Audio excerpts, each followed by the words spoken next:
ऐसे ऐसे मुश्किल हालात से एंकर्स गुजरते हैं जिसका आप अंदाजा भी नहीं लगा सकते। अगर एंकर से लाइव खबरें पढ़ते हुए गलती हो जाए, वो बेचारा बेरोजगार हो जाता है, सड़क पे आ जाता है। करोड़ों लोगों को बताने की क्या जरूरत है कि आपने हेडलाइन नहीं पढ़ी।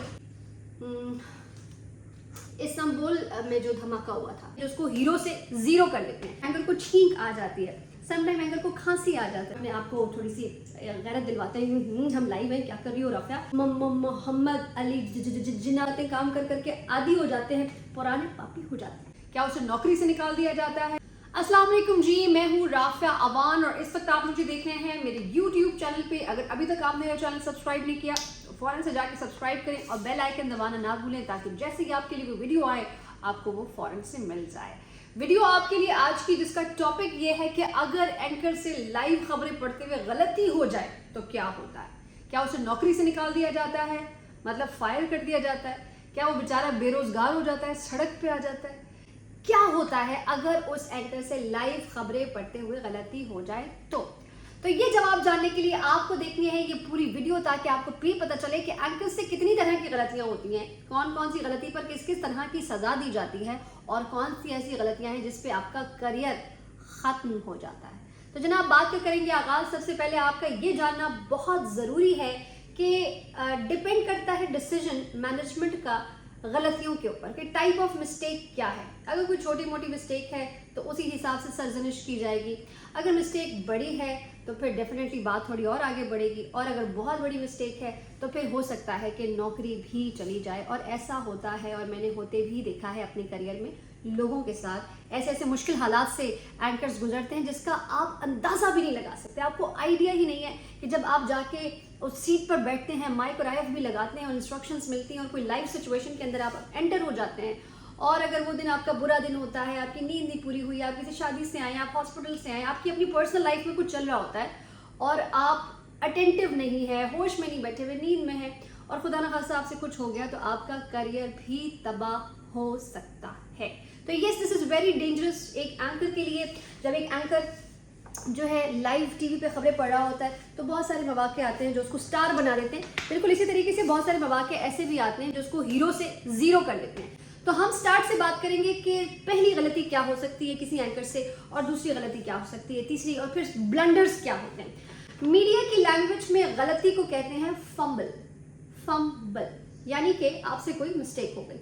अब वो फंबल की टाइप्स हैं, कोई फंबल बहुत बड़ा है, कोई फंबल बहुत छोटा है। अब क्या होता है कि लाइव पढ़ते हुए अगर कभी आपको ऑडियो एरर महसूस हो कि एक एंकर खबरें पढ़ रहा है और खबर पढ़ते पढ़ते उसकी आवाज़ चली गई है, तो क्या होता है कि समटाइम एंकर को छींक आ जाती है, समटाइम एंकर को खांसी आ जाती है, समटाइम उसका गला खुश्क हो जाता है और वो थोड़ी देर के लिए अपना सांस रोक लेते हैं और इशारा करके कैमरे में कहते हैं मेरी आवाज़ बंद करें क्योंकि मुझे छींक आ रही है। तो ऐसी सिचुएशन में क्या करते हैं, ऑडियो वाले ऑडियो इंजीनियर कर देते हैं आवाज़ को बंद और वो खामोशी जाती है जब स्क्रीन पे। तो वो लोग जो खबरें सुन रहे होते हैं वो ऐसे देखते हैं कि हैं आवाज़ कहाँ चली गई। एक दूसरे से घर वाले ना पूछने लग जाते हैं कि आवाज़ कहाँ गई, और थोड़ी देर बाद क्योंकि छींक का दौरानिया और खांसी का दौरानिया छोटा सा होता है तो उसके बाद जब आवाज़ आती है तो घर वालों को ये लगता है कि नहीं हमारे जो है टीवी के अंदर कोई प्रॉब्लम नहीं है, वहीं से ऑडियो को प्रॉब्लम हुआ। तो ये एक मामूली सा फंबल होता है। अमूमी तौर पर एंकर्स कोशिश ये करते हैं कि कहीं पर पॉज आ रहा है, ब्रेक आ रहा है, स्क्रीन के ऊपर कोई पैकेज चल रहा है तो तब खांस लें, तब छींक लें। लेकिन जाहिर सी बात है, इंसान है और कुदरत का ये निज़ाम है, हम भी आपके जैसे इंसान हैं, हमें भी खांसी आती है, हमें भी अंगड़ाई आती है, हमें भी छींक आती है। तो ये एक मिस्टेक होती है जिसमें ऑडियो को बंद किया जाता है, इसे हम कहते हैं ऑडियो एरर। दूसरा एरर होता है टेक्स्ट एरर। वो गलती दो तरह से हो सकती है। वो गलती जो आपने पढ़नी है, ऑन कैमरा प्रॉम्प्टर पे लिखा हुआ आ रहा है आपके पास टेक्स्ट और आपने पढ़ना है कि क्या लिखा हुआ है, आज कराची में ये हो गया है, और वो गलत लिखा हुआ है कहीं पे कुछ, तो उसको हम टेक्स्ट एरर कहते हैं। समटाइम्स एंकर्स गलती देखते हैं, उन्हें समझ में नहीं आता है कि क्या लिखा हुआ, उस गलत को गलत पढ़ देते हैं। तो ऐसी सूरत हाल में उसे हम कहते हैं टेक्स्ट मिस्टेक, कि आपने गलत पढ़ा हुआ देखा और उस गलत को पढ़ भी दिया ऑन एयर लाइव। और जो तजुर्बेकार एंकर होते हैं, एक्सपीरियंस पुराने हो जाते हैं, काम कर करके आदी हो जाते हैं, पुराने पापी हो जाते हैं, तो वो क्या करते हैं कि वो देखते हैं और समझ में आ जाता है कि ये गलत लिखा हुआ है, वो फिर भी स्क्रीन पर कॉन्फिडेंस के साथ सही पढ़ देते हैं और बाद में छितरौल करते हैं रन डाउन की कि क्या लिख के भेज रहे हैं आप लोग, सही सही लिख के भेजें। इस तरह की बातें होती हैं। ये तो होगी टेक्स्ट मिस्टेक। अब बात करते हैं मम्बलिंग की। आपकी नींद पूरी नहीं हुई, दोस्त की शादी थी, शॉपिंग करने गए हुए थे, कोई भी मसला है, जिंदगी का एग्जाम है, यूनिवर्सिटी पढ़ रहे हैं, कुछ भी है, और नींद पूरी नहीं हुई और आपकी स्पीच बहुत स्लो डाउन हुई है उस स्पीच थेरेपी में क्या होता है कि आप मम्बलिंग करना स्टार्ट कर देते हैं। फॉर एग्जांपल मोहम्मद अली जिन्ना, ये से कहते हैं मम्बलिंग, कि मम्बलिंग हो रही है। ऐसी सूरत हाल में एंकर्स क्या करते हैं, मैं क्या करती हूँ, मुझे बहुत कम मम्बलिंग होती है, वैसे बहुत ओकेजनली होती है, लेकिन अगर कभी होती है तो हम थोड़ी सी फेशियल एक्सरसाइज कर लेते हैं और हम एक ज़बरदस्त सी कॉफ़ी और चाय पी लेते हैं और फ़ौरन अपने आप को थोड़ी सी गैरत दिलवाते हैं, हम लाइव हैं, क्या कर रही हो रफ़िया, तो वो मम्बलिंग का प्रॉब्लम सॉल्व हो जाता है। आगे चलते हैं और कुछ और मिस्टेक्स के बारे में बात करते हैं। लाइव कमेंट्री के दौरान अगर गलती हो जाए तो क्या होता है, डिपेंड करता है कि लाइव कमेंट्री किस चीज़ के ऊपर की जा रही है। अगर कोई हादसा पेश आ गया है, कोई सानेहा पेश आ गया है, इस सूरत हाल में एंकर्स को बहुत सीरियस बैठना होता है, थोड़ा और कैप्टिवेटेड होकर बैठना पड़ता है। लाइव कमेंट्री के वक्त एरर की गुंजाइश मुझे लगता है ज़्यादा होती है। अमूमन लोगों से लाइव कमेंट्री के वक्त ही मिस्टेक होती है। उसकी वजह ये होती है कि आप अपनी वोकैबुलरी, अपना दिमाग, अपनी नॉलेज, अपनी कैपेसिटी का उस वक्त इस्तेमाल कर रहे होते हैं लाइव कमेंट्री में, और आपको कोई कुछ नहीं बता रहा होता है, ना पेपर में कुछ लिखा हुआ होता है, आपको बस ये बताया जाता है। फॉर एग्जाम्पल मैं आपको मिसाल दे देती हूँ, अभी रिसेंटली मैंने लाइव कमेंट्री कब की थी, इस्तांबुल में जो धमाका हुआ था उस पर लाइव कमेंट्री की थी मैंने, तकरीबन 1.5 घंटा कमेंट्री की थी, और फिर मुझे इस्तांबुल के बारे में जो नॉलेज थी मैंने वो अपने व्यूवर्स के साथ शेयर की। वो जगह कितनी इंपॉर्टेंट थी, कितनी पुरानी थी, संडे का रोज़ था, बहुत से लोग घूमने फिरने के लिए भी आए हुए थे, शॉपिंग के लिए भी आए हुए थे, और उस कमेंट्री के अंदर जो मिस्टेक हो जाए, अगर कोई बहुत बड़ी मिस्टेक हो जाए तो फिर डेफिनेटली पूछगछ होती है आपकी और सरजनिश होती है आपकी। छोटी मोटी मिस्टेक हो तो उसको जाने दिया जाता है, खली वली कोई मसला नहीं होता उसका। अच्छा जी, एक मिस्टेक ये होती है, एंकर कुछ बात कर रहा है और फुटेज कुछ चल रही है। ये बेसिकली पीसीआर की गलती होती है कि पीसीआर ने फॉर एग्जांपल एंकर को बताया कि स्टोरी नंबर 12 है और स्टोरी नंबर 12 एडिट हो गई है और अपडेट हो गई है और पीसीआर को नहीं पता, या उन्होंने अपडेट किया और बताया नहीं। एक ओवरऑल टीम की मिस्टेक होती है और एंकर जो पढ़ रहा है फुटेज कुछ और चल रही है। फॉर एग्जाम्पल एंकर पढ़ रहा है कि भैंसें चोरी हो गई और पीछे फुटेज चल रही है दूध की। तो ऐसी सूरत हाल में एंकर्स क्या करते हैं और क्या करना चाहिए, जो फुटेज चल रही है उस फुटेज को कैरी करें। अगर दूध की फुटेज चल रही है और कोई, जैसे कि आज दूध की कीमत में 10 रुपये इजाफा हुआ, तो फिर आप दूध की फुटेज को कैरी करें कि जी भैंसें चोरी हो रही हैं, इस पर भी हम बात करेंगे, लेकिन पहले हम आपको बताएं कि दूध की कीमत में इजाफा हो गया, वो भी पूरे 10 रुपये। एक जाने पेट्रोल 10 रुपये सस्ता किया, दूसरी जाने दूध 10 रुपये महंगा कर दिया है, और ये रोज़मर्रा ज़रूरत की चीज़ है बच्चों के लिए वगैरह वगैरह। उस कमेंट्री को आप कैरी करें और आगे बढ़ जाएं, कोई बात नहीं, हो जाता है। अच्छा जी, अब बात करते हैं हम ब्लंडर्स की, जिसे हम कहते हैं बहुत बड़ा ब्लंडर है। ब्लंडर्स की तरफ जाने से पहले एक बात हम ये भी करेंगे कि हेडलाइंस में भी लोगों से बहुत मिस्टेक्स होती हैं। उसकी वजह मैं समझती हूँ ये कि एंकर्स जो है पढ़ते नहीं है हेडलाइन में क्या लिखा हुआ है। अगर एक निगाह लगा लें हेडलाइन, क्योंकि आपके पास लिखी हुई आती है, आप पहले से उसको देख सकते हैं, तो अगर आपके पास मार्जिन है, हेडलाइन पहले आपके पास प्रिंट आउट आ चुका है, तो फिर आप ज़रूर उस पर एक निगाह डाल दें ताकि ऑन कैमरा गलती ना हो। करोड़ों लोगों को बताने की क्या ज़रूरत है कि आपने हेडलाइन नहीं पढ़ी, तो यार पढ़ लो। अब ब्लंडर्स पे बात करेंगे और फिर इस वीडियो को करेंगे हम क्लोज। ऐसे कुछ हसास मामलात हैं, ऐसे कुछ हसास मौज़ूआत हैं जिनके ऊपर बात करने से पहले एंकर्स को बहुत सोच समझकर गुफ्तगू करनी पड़ती है। नंबर 1, उस पर आपको नॉलेज होनी चाहिए। नंबर 2, आपका दिल दिमाग बहुत सुकून और इत्मीनान में हो, आप घबराए हुए, परेशान, एंशियस, एंजाइटी, स्ट्रेस में ना हो।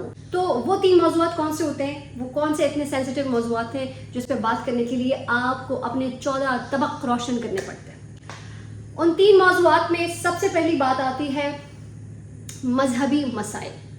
ख़त्म नबूवत का मामला हो, रिसालत का मामला हो, इंसान के तक़वे की बात हो, दीन इस्लाम की बात हो, कुरान पाक की बात हो, हदीस की बात हो, ये तमाम तर मामले जो मजहबी मामलात हैं ये बहुत सेंसिटिव हैं, क्योंकि हमारे लिए कुरान पाक एक सरचश्मा हिदायत है, अहादीस हमारे लिए रोशनी का सबब बनती है ज़िंदगी गुजारने के लिए, और इन मामलात में मुख्तलिफ़ फ़िक़े और मुख्तलिफ़ आइडियोलॉजी वाले लोग जब उलझते हैं तो बात किसी और जानिब निकल जाती है। और यहाँ पर एंकर का बहुत इंपॉर्टेंट रोल होता है कि वो अच्छे तरीके से बिहेव करे और सिर्फ सवाल पर अपनी कैपेबिलिटीज़ को मुहित रखे, तज्ज़िया तबसरा करने ना लग जाए, क्योंकि जब आप तज्ज़िया तबसरे की तरफ निकलते हैं तो आपकी कमान हाथ से निकल भी सकती है। तो मजहबी मसाइल को बहुत ही ज़्यादा डेलिकेट तरीके से, बहुत सोच समझ के और आंखें खोल कर, दिमाग खोल कर करना पड़ता है उसको मॉडरेट स्क्रीन के ऊपर, क्योंकि ये एक बहुत सेंसिटिव मसला है। दूसरी अहम वो बात जिसके ऊपर जिसको हम कह सकते हैं कि एंकर से बहुत बड़ा ब्लंडर हो गया, बहुत बड़ी मिस्टेक हो गई, वो तमाम इदारे जो पाकिस्तान की सालमियत है, पाकिस्तान की बागडोर संभालने वाले, पाकिस्तान की चाहे अफवाज पाकिस्तान है, सरहदों पर मौजूद वो जवान हैं जो इस मुल्क की हिफाजत पर मामूर हैं, वो तमाम इदारे और ऐसे बहुत सारे इदारे जिनको हम सोशल मीडिया पर इस तरह से बात उनके ऊपर नहीं कर सकते, वो तमाम इदारे हम सब के लिए बहुत मुअज़्ज़ज़ हैं, काबिल एहतराम हैं। वो बहुत मुश्किल जॉब्स कर रहे हैं, आपको आइडिया नहीं है कितनी मुश्किल उनकी जॉब्स हैं, और वो कर रहे हैं। वो इदारे जो हैं वो बहुत इंपॉर्टेंट हैं। उन इदारों के ऊपर बात करने से पहले बहुत सोचना समझना होता है, ध्यान से बात करनी होती है, बात को टू द पॉइंट रखना होता है, बहुत लिंगर ऑन नहीं करना होता, बीच में अपना पॉइंट ऑफ व्यू ऐड नहीं करना होता।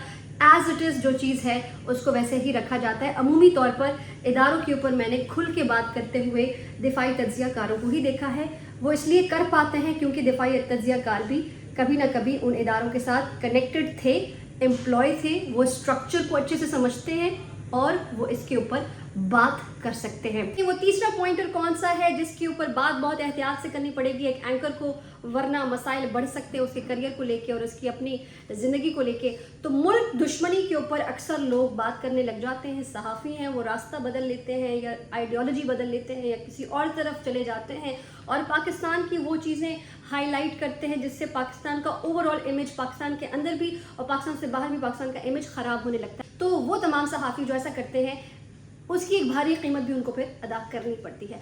तो मुल्क दुश्मनी का जो एजेंडा है इसे ख़त्म होना चाहिए, पाकिस्तान से मोहब्बत करें, पाकिस्तान हमारा मुल्क है। ये वो 3 अहम पॉइंटर्स थे। मजहबी बुनियादों पर इदारों के ऊपर बात हो या फिर मुल्क के ऊपर तनकीद हो, मुल्क दुश्मनी का जो एजेंडा है, इन 3 मामलात पर खुदा न खास्ता अगर कोई एंकर लाइव में बात करता है तो उसका करियर ख़त्म हो जाता है या ख़त्म हो सकता है, चांसेस होते हैं।